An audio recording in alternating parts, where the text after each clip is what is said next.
Hello बच्चों, नमस्कार। मैं साधना आप सबका बहुत बहुत स्वागत करती हूँ आपके इस यूट्यूब चैनल रोजगार विद साधना पंडित में। आज का चैप्टर है बच्चों मेरा सर्वनाम।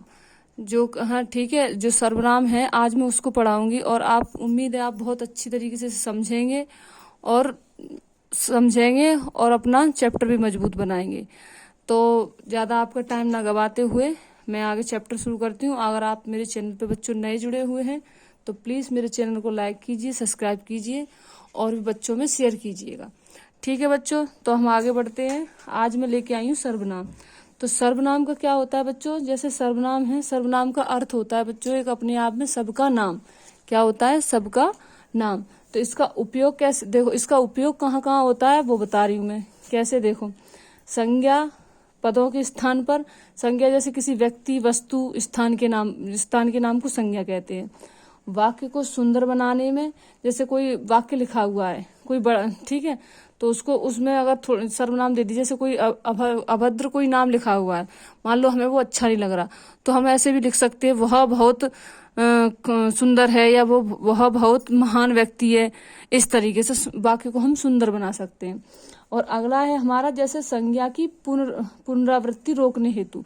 जैसे मान लो कि पुनरावृत्ति कैसे रोकी जा सकती है इससे, कि जैसे पंडित जवाहरलाल नेहरू भारत के प्रधानमंत्री थे, ठीक है, और फिर ऐसे बोलेंगे दोबारा में, जैसे पंडित जवाहरलाल नेहरू एक महान प्रधानमंत्री थे, तो ऐसे तो नहीं बोल सकते। फिर पंडित जवाहरलाल नेहरू की एक बेटी थी, फिर पंडित जवाहरलाल नेहरू की मृत्यु हुई, इस तरीके से। तो ये संज्ञा की पुनरावृत्ति हो रही है, जैसे बार बार किसी व्यक्ति का नाम आ रहा है।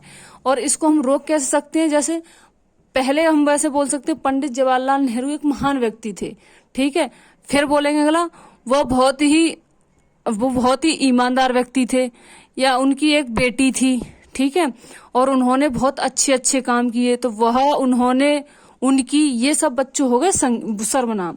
तो इस तरीके से हम संज्ञा की पुनरावृत्ति रोकने हेतु भी इनका प्रयोग करते हैं। किसका? सर्वनाम का। उम्मीद है आपको समझ में आ रहा होगा। अब हमारी इसकी परिभाषा, एक बार परिभाषा थोड़ी समझिए। वे शब्द जो संज्ञा के स्थान पर प्रयोग किए जाते हैं उन्हें हम सर्वनाम कहते हैं। यानी कि जो संज्ञा के स्थान, जैसे राधा बहुत अच्छी लड़की है, ठीक है, तो राधा बहुत अच्छी लड़की, तो राधा संज्ञा हो गई।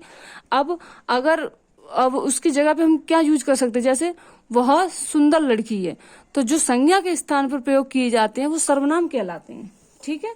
सर्वनाम कुल होते कितने हैं बच्चों? सर्वनाम कुल 11 होते हैं। सर्वनाम के भेद कितने होते हैं? सर्वनाम के बच्चों 6 भेद होते हैं। भेद नंबर 1 कौन सा है? पुरुषवाचक सर्वनाम, पुरुषवाचक सर्वनाम। और दूसरा है हमारा निश्चयवाचक सर्वनाम। तीसरा है हमारा अनिश्चयवाचक सर्वनाम। चौथा है हमारा प्रश्नवाचक सर्वनाम। पांचवा है हमारा संबंधवाचक सर्वनाम। छठवा है हमारा निजवाचक सर्वनाम। तो नंबर 1 है हमारा पुरुषवाचक सर्वनाम। पुरुषवाचक सर्वनाम बच्चों 3 प्रकार के होते हैं। देखो पुरुषवाचक, ये तो हमारे, देखो ये सर्वनाम कुल 11 हैं।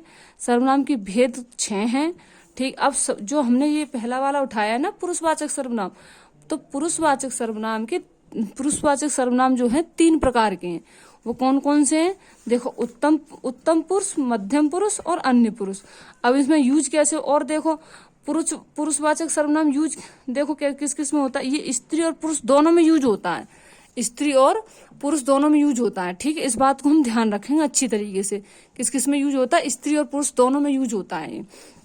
तो कैसे होता है? देखो उत्तम पुरुष है जैसे, तो इस उत्तम पुरुष में देखो क्या होगा। जैसे उत्तम पुरुष है तो ये इसमें आया कि जैसे इसकी पहचान कैसे है उत्तम पुरुष की? मैं, हम एवं इनकी कारक विभक्तियां क्या होती हैं? हम खेल रहे हैं, मैं पढ़ रहा हूं। तो जैसे हम तो हो गया सर्वनाम, खेल रहे हैं तो खेल हो गया हमारे कारक विभक्तियां, कि ये हम जो काम कर रहे हैं उन्हें बोलते हैं कारक विभक्ति, ये हो गए वो। और अब मैं पढ़ रहा हूं, तो मैं हो गया सर्वनाम, और तुम्हारा जो पढ़ना हो गया कारक विभक्ति। इसी तरीके से अगला है मध्यम पुरुषवाचक। तो मध्यम पुरुषवाचक में क्या क्या होगा? तुम, आप एवं इनकी कारक विभक्तियां। तो देखो उत्तम में तो मैं और हम यूज होगा। जैसे उदाहरण दे देगा उत्तम पुरुष की पहचान, निम्न में से उत्तम पुरुष बताइए, तो इसमें से तुम्हें क्या दे देगा? मैं दे देगा, आप दे देगा, तुम दे देगा, वह दे देगा। तो बच्चों आप कौन से को लगाओगे? इस मैं को लगाओगे। किसे लगाओगे? मैं को। कि ये हमारा कौन सा है? उत्तम पुरुषवाचक है। अब है अगला हमारा, तो ये मध्यम पुरुष। अब कैसा है? मध्यम, तुम, आप एवं इनकी कार्य विभक्तियां। जैसे आप लोग खाना खा लीजिए, तो ये जो आप जो है, आप तो हो गया हमारा सर्वनाम, और खाना खाना या खाना खा लीजिए ये सब हो गया हमारी क्या है? कारक विभक्तियां। इसी तरीके से तुम क्या हो गया? तुम पढ़ रहे हो, तो तुम पढ़ रहे हो, या तुम खेल रहे हो, तो तुम तो हो गया बच्चों सर्वनाम, और पढ़ रहे हो ये क्या हो गया? हमारी कार्य विभक्ति। इसी तरीके से अब अगला है हमारा अन्य पुरुषवाचक। अन्य पुरुष में क्या आता है बच्चों? वह, यह, ये, वे आदि। तो देखो उसमें क्या आएगा? जैसे अन्य पुरुष में वह गाना गा रहा है, ठीक है, यह किताब मेरी है, ये घर मेरा है, वे मंदिर जाते हैं। तो ये सब क्या हो गए बच्चों? सर्वनाम हो गए। क्या हो गए? सर्वनाम। ये अन्य पुरुष में ही आ जाते हैं। तो ये उम्मीद है ये पुरुषवाचक सर्वनाम आपको अच्छे से समझ में आ रहा होगा। अगर आपको फिर भी कोई डाउट लगता है बच्चों, तो प्लीज मेरे कमेंट बॉक्स में मुझे बताओ, जिससे मैं आपका डाउट क्लियर कर सकूंगी। अगला आया बच्चों, अब हमारा ये तो हो गया कंप्लीट। अब हमने ये उठाया, तो ये हमारा निश्चयवाचक सर्वनाम है। क्या है? निश्चयवाचक सर्वनाम। निश्चयवाचक सर्वनाम क्या होता है? जिस व्यक्ति या वस्तु के बारे में निश्चय ज्ञान हो। जिस व्यक्ति या वस्तु के बारे में निश्चय क्या हो? ज्ञान हो। कैसे ज्ञान हो? अब कैसे हो वो देखो, तो वो निश्चयवाचक सर्वनाम होता है। जैसे एक आप उदाहरण भी एक अपने हिसाब से भी लगा सकते हैं, कि जैसे निश्चय। निश्चय क्या मतलब? ये चीज कंप्लीट है, यानी कि ये बिल्कुल क्लियर है कि ये किताब हमारी है या किताब मेरी है।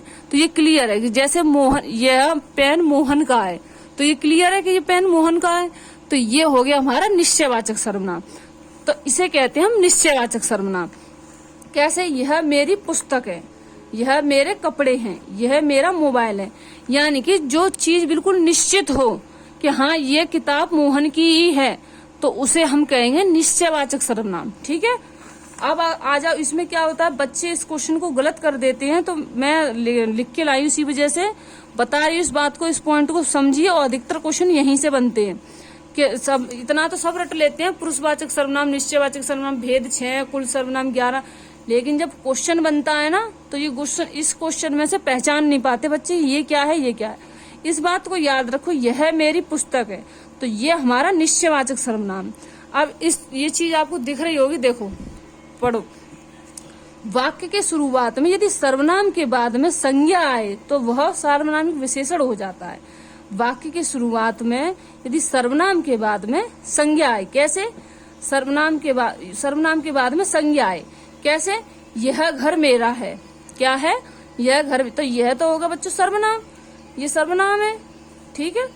और ये हमारी संज्ञा है, क्योंकि किसी वस्तु या व्यक्ति के स्थान या स्थान के नाम को संज्ञा कहते, तो कि मोहन का घर, अब जैसे मेरा नाम साधना, साधना का घर आगरा में, तो इस तरीके से भाई आगरा एक संज्ञा ही तो है, तो इस तरीके से तो ये घर हमारी संज्ञा हो गई। और ये मेरा क्या है, इसमें क्या बोला इसने, सर्वनाम के बाद में संज्ञा आए, सर्वनाम के बाद में संज्ञा आए, तो मेरा, ये क्लियर हो गया। अब इसे कहते हैं हम क्या, सार्वनामिक विशेषण। और यहाँ क्या है, यह मेरी पुस्तक है, तो यहाँ क्या है, देखो यह मेरी पुस्तक है, तो यहाँ क्या आ रहा है, यहाँ सर्वनाम दोनों आ रहे हैं। क्या है, यह, मेरी, मेरा, ये दोनों सर्वनाम है। जब दोनों सर्वनाम साथ में आए और बाद में संज्ञा आए, तो वो हमारा निश्चयवाचक हो जाएगा। एक सर्वनाम पहले आए, फिर संज्ञा आए, फिर सर्वनाम आए, तो है, तो उसके बाद वो क्या हो जाएगा, वो हमारा हो जाएगा सार्वनामिक विशेषण। ठीक है। अब अगला मैं बताती हूँ, जैसे अगला आया हमारा जैसे अनिश्चयवाचक सर्वनाम। निश्चयवाचक उम्मीद है आपको समझ में आ गया होगा। अब है अनिश्चयवाचक, जिस व्यक्ति या वस्तु के बारे में निश्चयता बोध न कर पाए, यानी कि जिस व्यक्ति या वस्तु के बारे में कोई निश्चय बोध ना हो पाए, यानी पता नहीं चल पाए कौन है, क्या है, कहाँ से आया है, क्या कहना चाह रहा है, ये सारी बातें एकदम से बिल्कुल समझ में ना आए, तो उसे हम क्या कहते हैं, अनिश्चयवाचक सर्वनाम कहते हैं। क्या कहते हैं, देखो निश्चय तो वही हो ही गया क्लियर, कोई दिक्कत नहीं। अब अनिश्चय किसे कहते हैं, जिसका कुछ पता ही न चले। कैसे, बाहर कोई खड़ा है, अब जैसे बाहर कोई खड़ा है, तो कोई ये हो गया अनिश्चय, अनिश्चय हो गया। अब कोई में देखो क्लियर तो है नहीं कि पुरुष खड़ा है या स्त्री खड़ी है या कोई लड़का खड़ा है या कोई गाय खड़ी है या कोई कुत्ता खड़ा है या कोई भिखारी आया है या कोई पुलिस आई है, ऐसा कुछ पता तो नहीं है कि कौन खड़ा है। तो इस तरीके से ये बाहर कोई खड़ा है, पता नहीं कौन खड़ा है, जिसका हम बोध नहीं करवा सकते कि कोई खड़ा है। हाँ भी देखेंगे, गेट खोलेंगे, खोल करके देखेंगे, जब हमें पता चलेगा कि कौन खड़ा है। तो उसे कहते हैं जब बिल्कुल क्लियरिटी नहीं आए या कोई किसी सर्वनाम का बिल्कुल अच्छे से बोध ना हो पाए, तो उसे हम कहेंगे अनिश्चयवाचक सर्वनाम। इसी तरीके से क्या है, उसके कमरे में कुछ रखा है। अब भाई कमरे में क्या रखा है, बम रखा है, खाना रखा है या पानी रखा है या कोई सामान रखा है, कुछ क्लियर तो है नहीं कि क्या रखा है, तो उसे हम क्या कहेंगे, अनिश्चयवाचक सर्वनाम। आप आराम से पहचान सकते हो निश्चयवाचक को। तो निश्चयवाचक में थोड़ा डाउट था तो वो मैंने क्लियर करा दिया। जब दो सर्वनाम लगातार आए, दो सर्वनाम के बाद में अगली संज्ञा है, तो वो हो जाएगा हमारा निश्चयवाचक सर्वनाम। और अगला अगर हमारा सर्वनाम पहले सर्वनाम आ जाए और फिर संज्ञा आ जाए और फिर सर्वनाम आए, तो वो हमारा क्या हो जाएगा, सर्वनाम विशेषण। अब अगला है हमारा प्रश्नवाचक सर्वनाम। प्रश्नवाचक का क्या है, इसका प्रयोग प्रश्न करने के लिए करते हैं। कैसे करते हैं वो देखो, आपके घर कौन खड़ा है, आपके घर कौन आया है, आपने क्या खाया है, तुमने पेन किसको दिया। यानी कि जिस सर्वनाम में प्रश्न किए जा रहे हों, हम उसको प्रश्नवाचक सर्वनाम कहते हैं। क्या कहते हैं, प्रश्नवाचक सर्वनाम। ठीक है बच्चों, ये भी समझ में आ गया होगा। अब अगला है हमारा संबंधवाचक सर्वनाम। संबंधवाचक सर्वनाम हमारा क्या कहता है, देखो, जो शब्द एक वाक्य का संबंध दूसरे से जोड़ते हो। किससे, दूसरे से जोड़ते हो। जैसे जो, सो, जैसी, वैसी, जिसकी, उसकी, वही, जिसको, आदि। ये सब चीज क्या है, जैसे जो शब्द एक वाक्य को दूसरे से जोड़ते हो। संबंध का मतलब क्या होता है, एक दूसरे से जुड़ना। जैसे कहते हैं वो हमारे संबंधी रिश्तेदार है, वो हमारे संबंधी जानकार है, तो उस तरीके से क्या हो गया भाई, हम उनको जानते तब तो हमारा उनसे संबंध है। उसी तरीके से तो अब जैसे इस ऐसे रिलेट करके थोड़ा पढ़ सकते हो तो आपको अच्छे से समझ में आ जाएगा, रटने की जरूरत नहीं पड़ेगी।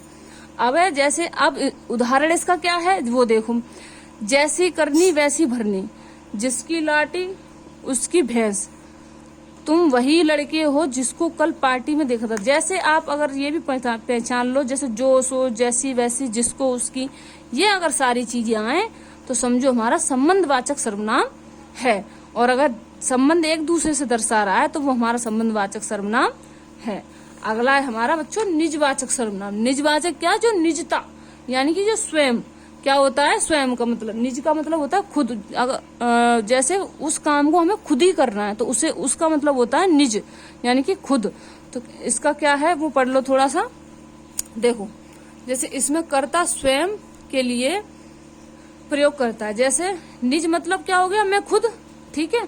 तो जैसे मैं स्वयं जाऊंगा, तुम अपना काम करो, हम खुद जाकर वहां काम करेंगे, ठीक है। तो यानी कि जब हमें खुद से काम करना पड़ जाए या खुद का कुछ करना पड़ जाए या खुद की बात करनी पड़ जाए तो वो हमारा निजवाचक सर्वनाम हो जाएगा।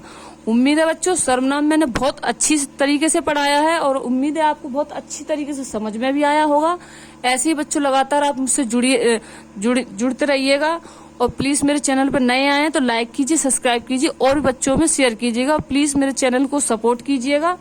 ठीक है बच्चों, आज के लिए सिर्फ इतना ही। और अगर आपको कोई डाउट लगता है तो कमेंट बॉक्स में बताओ, जिससे मैं उसे क्लियर कर दूं। ओके, धन्यवाद।